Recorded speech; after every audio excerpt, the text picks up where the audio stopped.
and all these people that you might be helping and giving information to, and you're being this person, you're going like, I feel like I might be being used.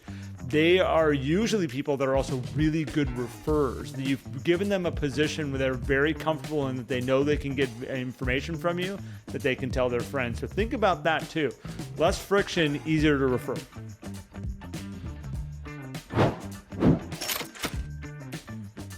Welcome back to Life at 10 Tenths, where we inspire you to live at the pinnacle of your ability and purpose. I'm with you today, Garrett Fry, with my friend Matt Pinelli, and we are collecting ourselves right now. Matt and I went into a laughing fit right before starting this episode, and we're pulling ourselves together. If you're watching us on video, we look like we've been crying, but we've been laughing about as hard as I've laughed in a long time. It's not a joke we'll be able to share. No, but it was brilliant. We owe it all to Matt. All right, let's get this episode kicked off. By the way, and if you're tuning in right now and you're like, here I am sitting into the end of November, we're going into December, and I don't have a business plan yet, we have a solution for you. You can come join us over at 10tenths.co. Go check it out. You will see our business planning. And the coolest part about it is we did these sessions with a live group, and we have packaged them all together so you can go through at your own pace. You can go through right at your own pace. You can do it in 1 week if you want to. You can do it in 1 day if you wanted to roll through all the episodes and just hammer through a business plan. If you wanted to go park yourself up in the mountains at a cabin and take your time for 2 days and go through it and work through all your pieces, you will leave there with a business plan in place. And we want to encourage everybody, come check it out, come use it. It is here for you. And yeah, if you have any questions, you can reach out to Matt or myself, and we're happy to answer any of those. Yeah. With that being said, we do have a topic today. We do. If I break into laughter, I'm sorry. I'm like really trying to hold stuff in right now. But Matt, you came up with this topic, and we were talking about, really one of the difficulties that a lot of people have with helping people in real estate is really the friction that can come up and how people can get held up, and we have roadblocks. We don't even realize they're roadblocks that we set up for people, and we hold them back. And you talked about, removing friction from this process to help people. And I'm going to kick this right over to you, because I really like this as we were kind of talking about it and going deeper with it. I think it's really an amazing spot to focus on with your business, to focus on this new year, to analyze your own business you're doing.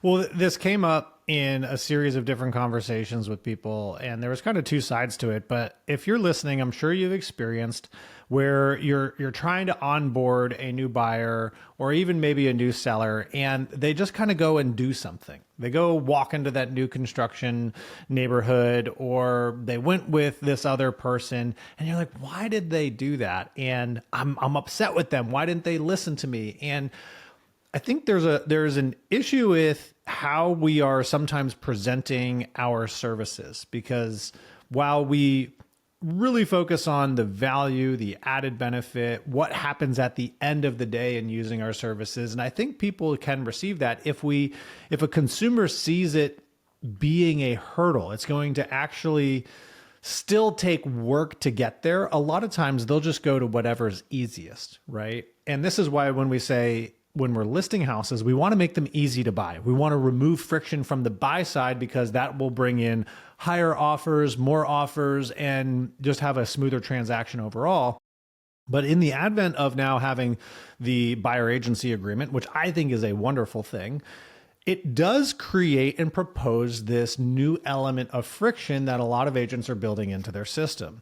And I'm sure many of you are experiencing this. Sometimes you're like, well, I got to get them to the buyer consult. And like, we're kind of like running into these hurdles. They're just going and doing this. And it's, how do we remove that element of friction? Because I don't blame consumers for taking the easy path, because they're going to do what they believe is in their own best interest all the time. And if they choose not to use you, it's not because they don't like you. It's not because of any other reason other than they believe it'll be in their best interest, or it'll just be easier to go this other path. And as an agent, sometimes we get stuck on, but I could have gotten them, whatever, right? Higher net or a lower price. Sometimes that's not what they care about. They just care about the ease of getting to where they want to go. And this is especially prevalent in areas where there's a lot of new construction. I don't blame a buyer. They're going to be like, well, it's Friday. I feel like going looking at houses tomorrow. Call up an agent. Oh yeah, well, let's sit down and do a consultation. Like, or I could just walk into this master planned community and go see 6 builders tomorrow and go look at what's going on there, register myself, and it'll be great. It'll be a process.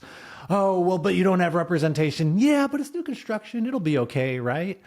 Maybe, maybe not. Anyway, so that's kind of where this all started, Garrett, because I think it's not necessarily that there is this element of friction that we can easily pull away. We have to look at this from a consumer standpoint and understand, where do they potentially see friction and where do they just naturally, non-consciously experience where there could be friction, and how do we start to reduce that through conversation and also through our own processes? What can we do up front to help reduce that on our side so that we can make it easier for them to come in for a consultation, to meet for a consultation, to hire us as their realtor, essentially? Well, so think about this. Like, everything that when we're working with clients, they're always going to take the path of least resistance. That's where they're trying to go. Think about this. So like, when you're like, I don't understand why they use that other realtor over me. Part of it might be relationship. They might have a better relationship with that person. Part of it is they just might have felt like it was just a simpler process to go use that person. Now, what I'm not saying is like, stop doing all of your really important tasks to be able to get that client the best scenario, the best outcome, because you could easily go, well, I'm just going to eliminate all that stuff up front. I'm going to get them in the car as fast as possible and take them out. That's not the best for the client, but they don't realize that. They just see it as, I've got all these friction points that I need to go through with this agent. This one doesn't have it over here. Let's just go out and look at homes, because that's really what I'd like to do right now. We do this naturally in our life all the time. You think about, you're driving from point A to point B. Your first thing in your mind is, what lane can I take? What road can I take? What direction should I go to give me the least amount of resistance from here to here? Where's the less traffic, the least amount of stoplights I'm going to have to go through? I know certain times of my day, I don't take certain roads because school's getting out at certain times. I'm like, I don't want to be on Eureka Way in Reading at 3 o'clock in the afternoon. I will do anything to stay off that road. But other ones during that time, all of a sudden now become my preferred route. And so we're constantly doing this with ourselves. You go to the grocery store. There are grocery stores that are at ease. We have my one that I go to right here.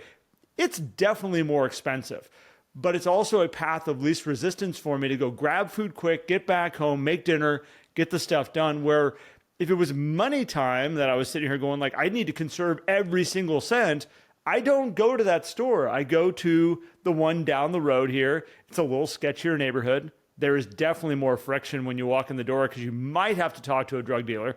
There's little elements that you're like, I don't want to deal with that. It's uncomfortable. I'm not going to go take that route. I'm not making that up, by the way. That conversation sounds like a choice. Reading has all sorts of colors. But, so I think, Matt, like this stepping back and looking at your processes, I think that when somebody's buying a house, it's already not the easiest adventure they're about to go on. They don't look at that and go like, I do this all the time. I understand all this. It's just like going to the store. I know what I'm getting into. They don't know what they're getting into. So part of our job is to help them understand where these potential points of friction are that they don't see yet.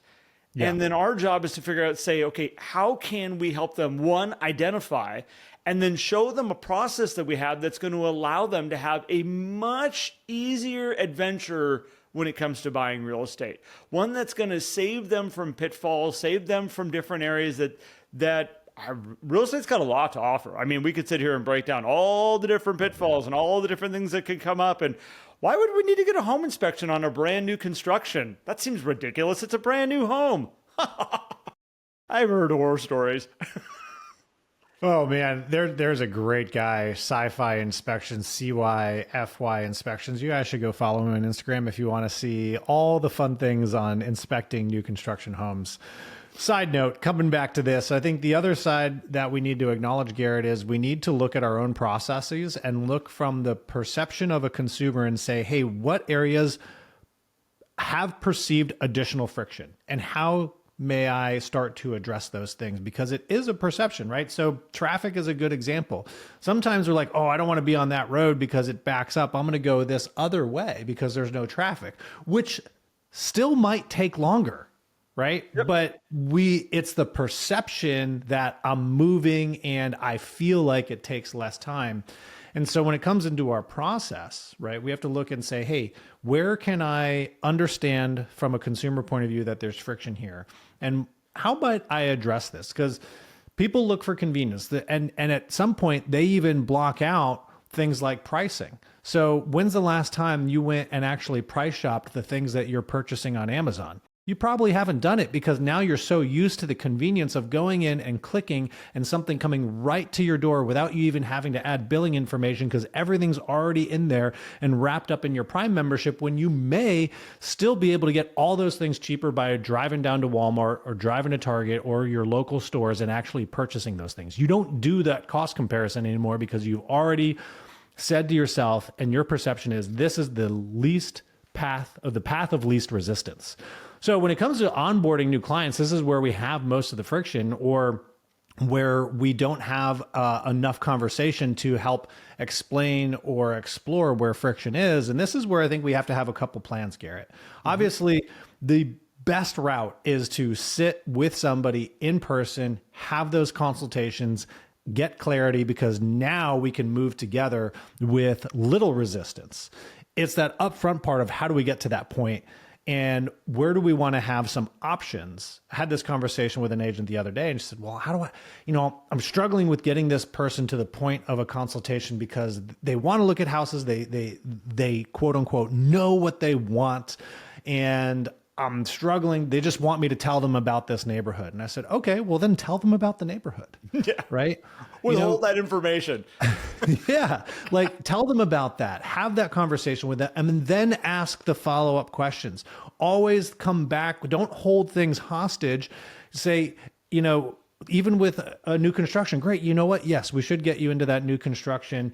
Tell me about why you're looking at that. Right? Great. Awesome. Well, I'll call ahead and get you guys registered and all that kind of stuff.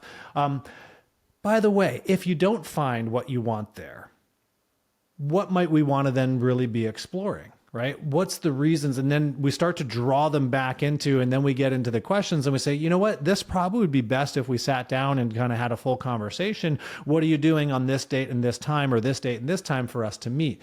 Yeah. And I believe that is a conversation strategy that's going to help you dance around some of the friction. So you get to allow them to move where they want to go while you're slowly building a pathway that draws them back towards you so that you can really serve them at a high level. An important way I think to also look at this is there's a lot of ways this has been broken out over the years. You can look at the DISC method.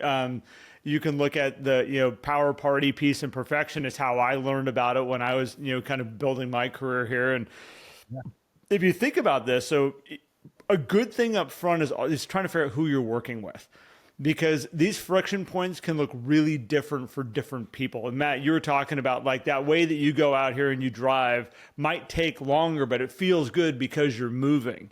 I'll take a longer way because it's more fun to drive. And my wife will go, 100%. Why are you going this route? I'm like, because there's this great curve up here that I just love. Actually, I'm gonna expand on this a little bit just for fun, Matt. There's a cloverleaf in town that when you want to head north on I-5, you can come down 44 and just take the ramp that takes you right up onto north on I-5. Or you can hit the entire cloverleaf all the way around, which, by the way, if you ever come to Reading, I'll take you on it because it is one of my most favorite little moments of time of driving. But it's longer, it's ridiculous. It adds more risk into the driving experience. Everything about it goes, don't do that. This is not a necessary thing. But when you understand the person that you're working with and you go, well, why would Garrett do that? Well, okay, Garrett's got a party personality that says, I want to have fun on this drive. If I'm going to be out driving my car, I want to be having fun doing this. I'm the same way when it comes to real estate transactions. I'm the same way when it comes to every other event in my world. I'm looking at where am I going to be having a good time doing this. The minute the fun's stripped out of it, I'm kind of losing interest here right now. Power personalities. Oh my gosh, if you're not moving fast enough and if you're not keeping up with them, I mean, there's a little bit of fun there, but it's more pace, it's speed. And by the way, party people are fast too. So you need to pay attention to that. Peace people, perfection people, you've got to slow down the process actually for those people. You need to bring more information to the table. You need to make them feel secure. These are things you got to really be paying attention to with the people that you're working with up front, because if you're watching them leave, a friction point for me is not having fun. A friction point for a power person is it's not moving fast enough. A friction point for a peace person is I don't feel safe. I don't feel comfortable. Friction point for a perfection person is I don't have enough information. I need to know more numbers, more stuff, more stats. We have to look at these people up front because it's going to determine a lot of what we need to look at in the real estate transaction, how we're going to help them to say, hey, okay, here's what the process looks like, and here's how I'm going to help you through all this.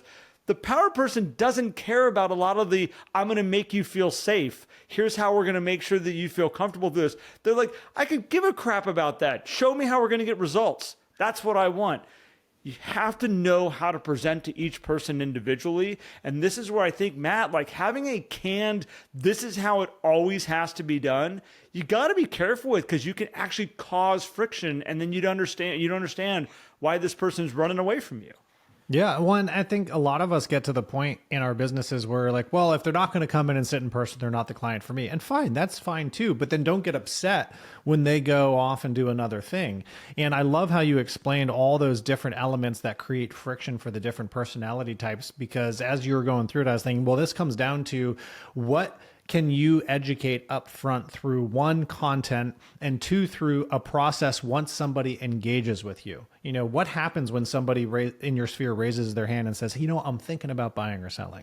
You know, what is the process from that point to the consultation? Because, and we used to not have to really do this as much, but with more and more technology, with the speed of data, this is a part of the process that we are really needing to add a whole lot more value and understanding exactly what you just said, Garrett. And people are like, well, how do I know whether somebody's a power or a perfection person when they're just coming in off an email, or they raise their hand and say, hey, I'm thinking about doing something? Because what somebody's personality might be as a friend might be different when we get into a deal. And that's true. And this is where we need to practice conversations. We need to practice questions and maybe have some information, some educational content that we can share right away, right? And also understanding how fast can I get somebody's answers to them when somebody asks a question like, hey, you know, what's going on with that new construction community down there? Because when somebody asks you that question, they've already started to research it.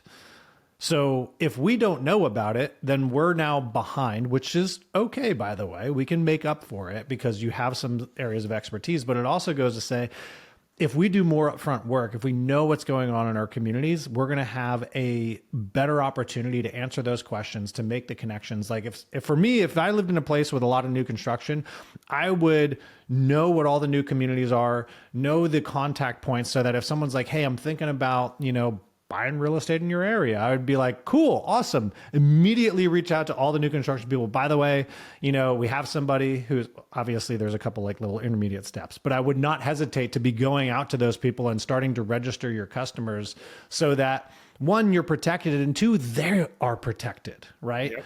Because that's the key thing here is we're not trying to save ourselves. We're trying to save our clients and help guide them in a way that allows them to achieve success. And a lot of it is upfront work. You brought a good point up of like, you know, what do we do when we have new people that we're meeting and new people that, you know, we haven't had a chance to really build relationships with them. We haven't seen how they work. Because I can look at most of my friends and most of them and my people around me and not necessarily the people I hang out with like every single day, but people that I've spent time with in my community. I can tell you pretty quick what pace I need to work at for them, how I need to address, you know, information with them, help get them to where they want to go. I feel pretty comfortable with that. It is a challenge when you're meeting somebody off the internet for the first time, or maybe it's a referral that's been given to you. And so I was thinking about it, you know, you can cheat nowadays. and cheating is you can use AI. I know some people really lean into it, and I know some people are still really avoiding it. I was surprised. I was having a conversation the other day, and I was just saying, hey, you can use AI for this simple. It was one. I felt like it was one of those ones that people were going to be like, oh man, that's really cool. And the answer back from the agent was, yeah, I'm not comfortable using AI for that kind of stuff. That's really uncomfortable for me. And I was like, oh, okay, well, we still have some roadblocks here with this type of information, but I would drop emails in. If I was getting emails from people and they were coming to me, I would totally drop an email in. I would create a project that says, hey, I need you to help me to interpret these things out of emails. And I'm going to correct, I'll throw emails in periodically, and I just need you to tell me based on the words this person's using, what information they're trying to, how they're asking questions. Can you help me determine if they are, and put in the 4 categories, give the structure around what each one of those categories is to a project. Any tool you can use to help yourself engage with somebody the way that it's going to work best for them, use those tools. We have so much technology at our fingertips right now. I'm not saying craft a message back that I can respond back to them. Like I actually think you should be a real person in this. But anything you can do to help you interpret the person on the other side and learn a little bit more, use those tools. Yeah. Because, I mean, we work with brand new people all the time, and sometimes you'll go on a email run back and forth with them, and you're like, what is wrong with this person? Like, why are we missing? And then all of a sudden I'll see them on Zoom, and I'm like, oh, I get it. I can see their personality, their tempo, the look on their face. Okay, now we're communicating a little bit better. And use that to help you do research too. If you have a name and you have an email, like search their social profiles, search LinkedIn, like find information about these people so that we can better understand who they might be so we can serve them well. And I even think on the friend side, Garrett, I think a lot of people miss the opportunity to serve close relationships right away. Someone will say, I could even think about it with a handful of relationships that I have where I'm like, we're good friends.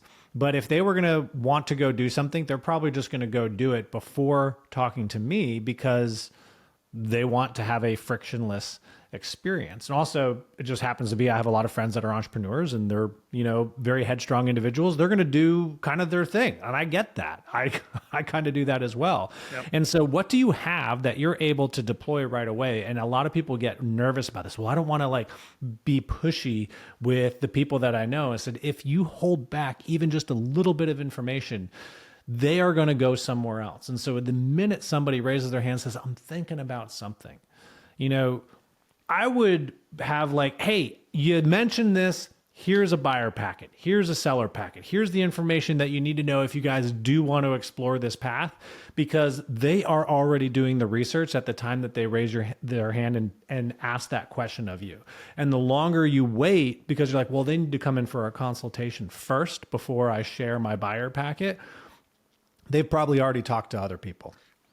So you're speaking the language that I've always said is the minute somebody talks about real estate at all, it's not something we bring up lightly. It's not something that anybody's just sitting around going, I wonder what my home is worth right now. There is some underlying piece of information, something that's going on for them that they're trying to gather little chunks of information. They're trying to build the puzzle that's sitting in front of them right now to go, well, what if?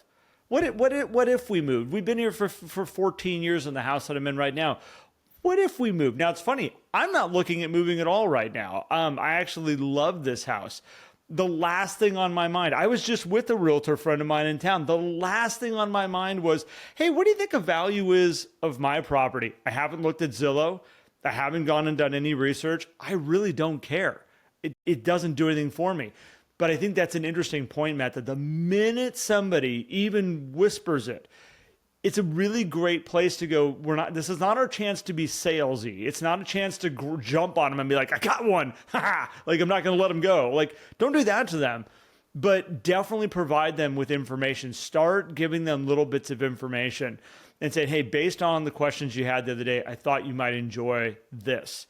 And as long as you're giving them little tidbits of information, you want to be that place that they go, this feels like a spot that's helping me get to where I want to go, because they're going to take, just like water will find its path. It will always find the path of least resistance. If you provide the path of least resistance, they will move your direction. And it's just a mindset you should be thinking about all the time. How can I make this easy on people in an already stressful situation? We all know the realtors that we've worked with, or even the people that we've worked with. I'm doing work on a car right now, and it's funny. I have brought up certain mechanics here in town. I'm doing the work myself. Don't worry, guys. I wouldn't use a mechanic. But I did for a second start looking at mechanics, and it was funny. There's a certain one, as I mentioned it to friends of mine, that when I would mention the company's name, everyone would be like, ugh. And I'm like, that's not a good thing to be known for. And it's because they've put up a resistance to, will they even choose to work on my car? Like, will they even work on that model? Like, everything is just, there's friction. You can feel the friction. The people understand the friction. And guess what? They're going to other places. Every single person was like, you know what? I heard you talk to them, but go try this place. Go try this place. And I'm using none of them. I have a real example of that. I have some maintenance I need to do on my car, and got the bill from the dealership, and I'm like, I wonder if an independent shop can do it a little bit less expensive. Only one shop out of the several that I reached out to actually sent me back a quote. And I called one shop, talked to him, and said, email it over, and have heard nothing. I'm like, well, you guys have he's like, well, why don't you come in? And I'm like, well, I mean, I get that. I understand that. But I'm telling you, here's the exact things that I need done. Can you at least give me an initial thought so that I know what I'm getting into before I spend hours of my day going over, sitting there, waiting for you to look at the car so that I can then go home and think about the quote that you're going to provide for me.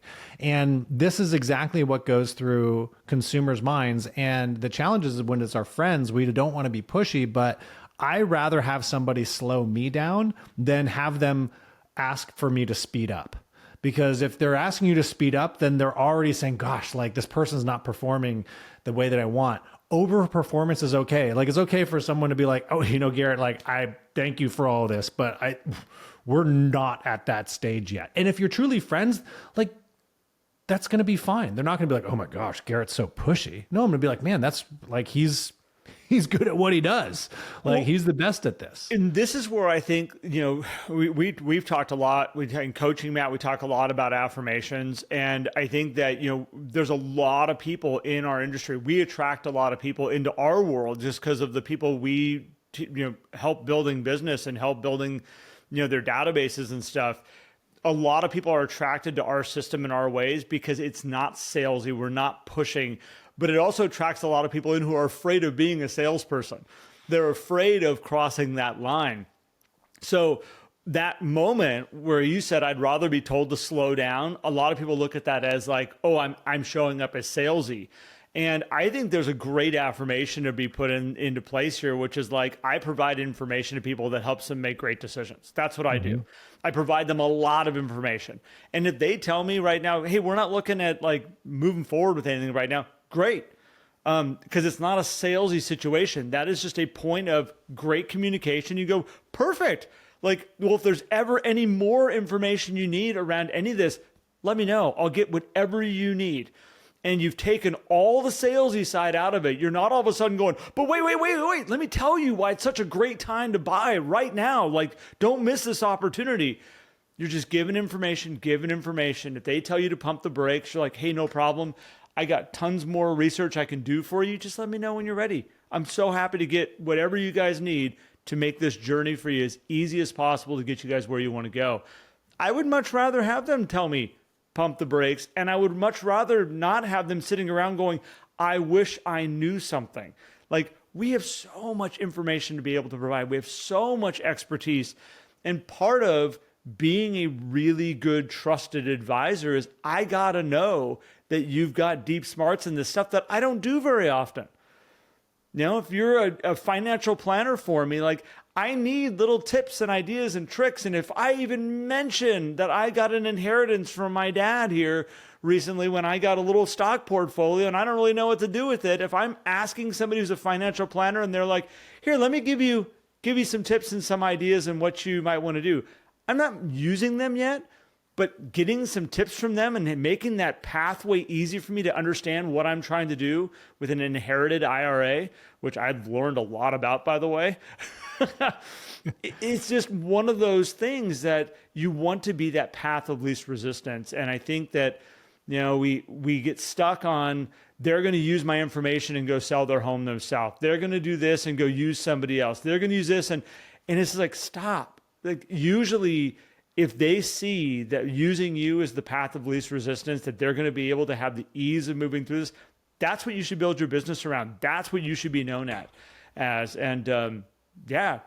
But you got to show them where the roadblocks is, and you need to control the process though. Well, and I'll leave everybody with this thought exercise is to think about, obviously, where can you remove friction up front, and how can you provide more information and provide more opportunity, right? Mm-hmm. And know your blind spots. And as an example, if someone calls and says, "Hey, Garrett, do you have any information on this new home community down here?" Maybe you know about it. The path of least resistance for that client is to literally go on their website and call the people who work there, because they're going to have the best information. Having you call and get the information and relay it back is more friction. Now, I'm not saying you shouldn't try to guide them through there, but if your product is just the information, now we are missing the point. But if our product up front is, this is how I am as your guide, and you start educating your people earlier and earlier on what your true role is, then when they go and get information, they'll be like, "Hey, I have a realtor. I'm just curious if you have some information that you can share on this," which they're glad to share. Like, their job is to sell those new home communities. And I know I keep using this as an example. They're happy to push out the information and still work with you as the realtor, right? It all is a matter of how are you educating your clients up front so they know your true role, so they know the true value, so that we can then remove friction from the entire process. If your only value them up front is being a gateway into information of something that they feel like they can get on their own, then they're going to go and get the information and then completely bypass your service. But if they know your value is advisory, they're going to maybe take some detours, but they're going to come back and use you if you've established that value. And these are the things to think about. So how do we remove friction up front? How do we understand our clients better up front through questions, through conversation, without holding back things? Like if someone calls, says, "I want to see this property," don't hold that property hostage. Obviously, follow whatever legal structure you need to do in terms of paperwork to have buyer agreements and things like that before you do it. That's fine. But remove as much friction as possible while maintaining control of the process. Yep. That's the key. So yeah, Matt, I love this topic. I think that there's a lot of business that is lost because we put up so many roadblocks and get so structured. And again, go back to the personality types I was talking about. Anybody who's listening to this still, go back to that, because if you listen to your people, you can figure out where they might be running into friction in your process, which is making them go, "Hey, I don't have time for this," or "I don't feel safe," or "I need more information," whatever it might be, or "I'm not having fun." That would be me. So yeah, pay attention to all of that. And I had one last thought here, but I'll let it go on that. I think just really listen to your people, really listen to them. And there's great business to be done out here right now. There's a lot of people that need to buy, they need to sell, they need help. Oh, I know what I was going to say. Also, sometimes we get so stuck on this person in front of us and following this process that we have, and we make it so that they feel like they have to go around us. That is a place that makes it difficult for them to refer to us also. And all these people that you might be helping and giving information to, and you're being this person, you're going like, "I feel like I might be being used." They are usually people that are also really good referrers. You've given them a position where they're very comfortable in, that they know they can get information from you that they can tell their friends. So think about that too. Less friction, easier to refer. Yeah. Well, and so if you're thinking about this and you're like, "Gosh, where do I start?" You might want to evaluate your processes, which can be done through your business planning process as well, because you might be looking at your goals and saying, hey, I do want to attract some more opportunities this coming year.